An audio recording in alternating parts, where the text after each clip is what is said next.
Hi guys, how's it going? Welcome back to my channel. As you can see from the title, I will be talking to you guys about the reserve life of a flight attendant. Being on reserve, it's like a job within itself. It has pros, it has cons. The experience, it's different for everyone. Some like it, some don't. But it's pretty much like a double life. Yeah. So I guess I'll just be talking to you guys about my experience, what I'm going through right now. So without further ado, let's jump into talking about this job within itself. So my first bullet is money. Oh my goodness. You think when you first go through the process of being a flight attendant, oh, you're going to be making so much money and it's just going to be a better life and you're going to be able to go shopping more and pay your bills without problems. Skirks. No. Sorry. You thought wrong. I thought wrong. So let me tell y'all, money, you will have none of it, okay? You're going to be as broke as you are right now. Sorry to say. Unless crew scheduling is working you to death. Then, maybe you'll get some money. But as far as always having money and just having a stable income coming in, not so much. I mean, you get a guaranteed amount of hours for the month. So my guarantee is 75 hours a month with my airline. So if you break that up, that's like 37 hours bi-weekly because I get paid bi-weekly. So it's not a lot. It's not a lot. And it definitely depends on how much you're getting paid per hour. And then another thing is you only get paid when you're on the airplane and the door is closed. The main cabin door is closed. That's when your pay starts. Other than that, like once you're on your trip and you're on your layovers and stuff like that, you get paid per diem, which is like $1.95 an hour. So it's not that much, but you know what? That's a slight con. That's just a slight con. It's not that bad. Well, it's not that bad for me because I have a second job. My second bullet is food. Oh my goodness. You guys, it is so hard to meal prep while you're on reserve. Like, that is definitely a challenge because you don't know when you're going to be called, So if you don't know when you're going to be called, you can't just have your food sitting in the refrigerator for eternity.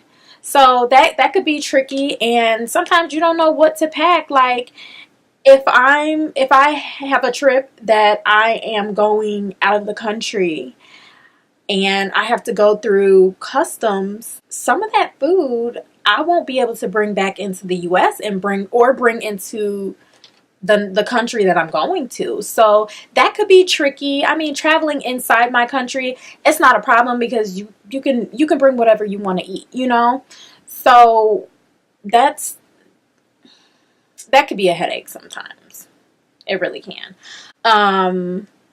Diet, like it's hard to keep up with a healthy diet. If you're not used to a healthy diet, it's kind of hard to keep up with a healthy diet. Like before I became a flight attendant, like I didn't eat super, super healthy, but I always ate home cooked meals. So me just constantly traveling, it's just like I'm eating a lot of takeouts and restaurant foods and junk food, so much junk food.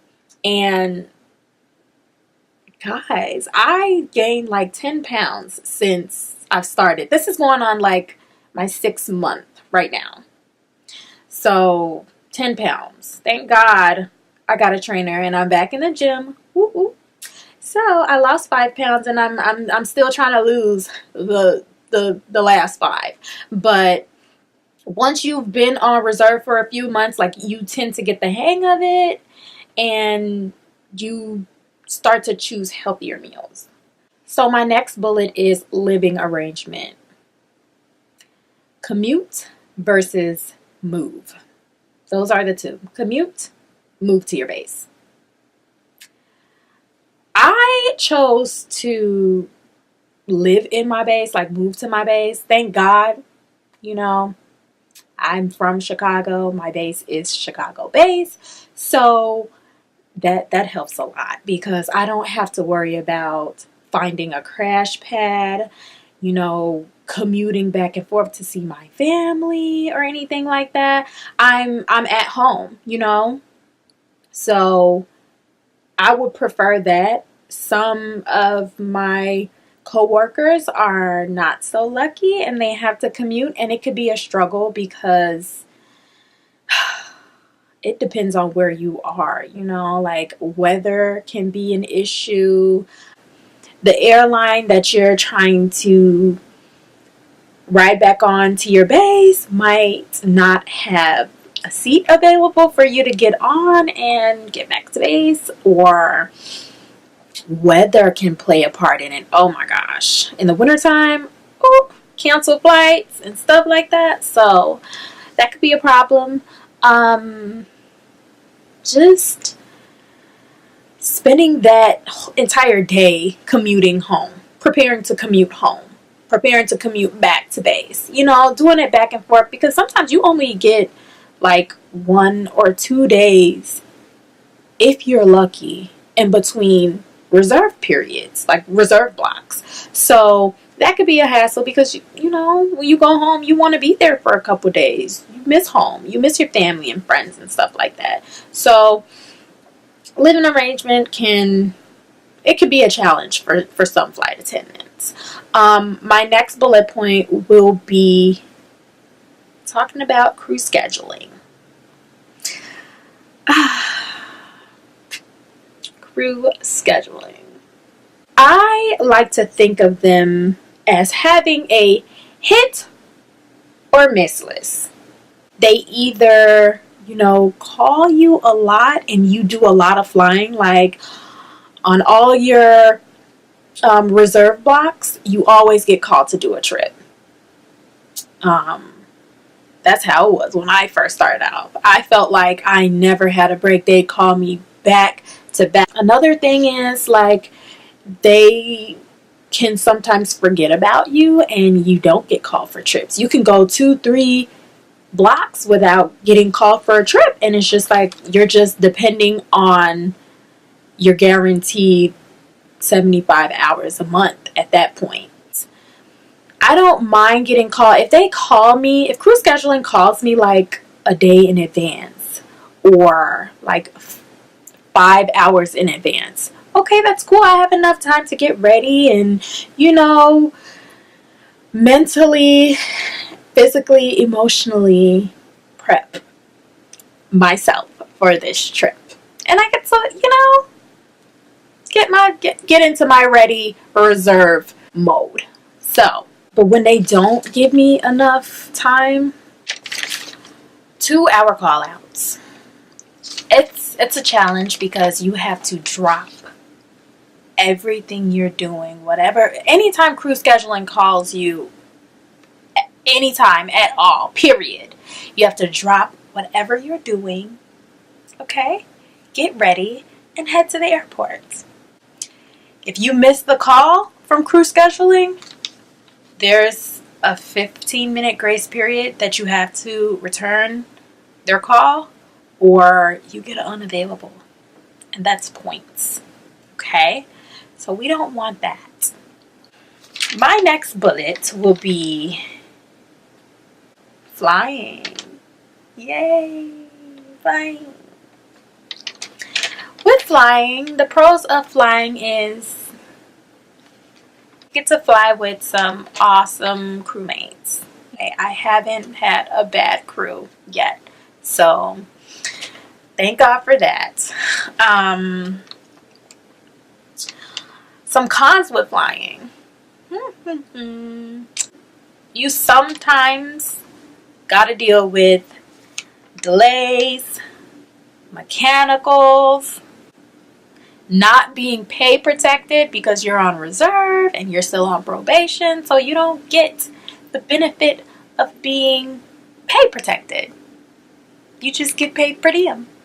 Well, when I first started, I had the worst jet lag. The worst jet lag. Like, I was tired, I was drained. It took like a month, or yeah, like a month for my body to adjust to it and get used to it. Now I have no jet lag. Sleep is of the essence. Like, sometimes you have really short layovers and you don't get a lot of sleep. You feel like you're just struggling trying to get adequate enough sleep, but you work through it. You do. You work through it because you signed up for it. It's a part of the job. So on your days off, catch up on sleep. That's all I can say. Chances are you're going to be called for a trip. Go to bed early the day before. Really try to balance your time and get sleep in, and drink lots and lots of water. I can't stress this enough. Like, you will chance getting dehydrated if you're not a big water drinker. Me being a flight attendant now, I drink so much water. I drink gallons and gallons of water, especially when I'm on the train. The plane. Sometimes you'll have flights where you're the floating D or E. That's usually when your crew is already on the plane. You're just meeting the A, B, and the C, and you're just the floating D or the E, depending on what type of aircraft you're on, how big the aircraft is. I think I've been a floating D once.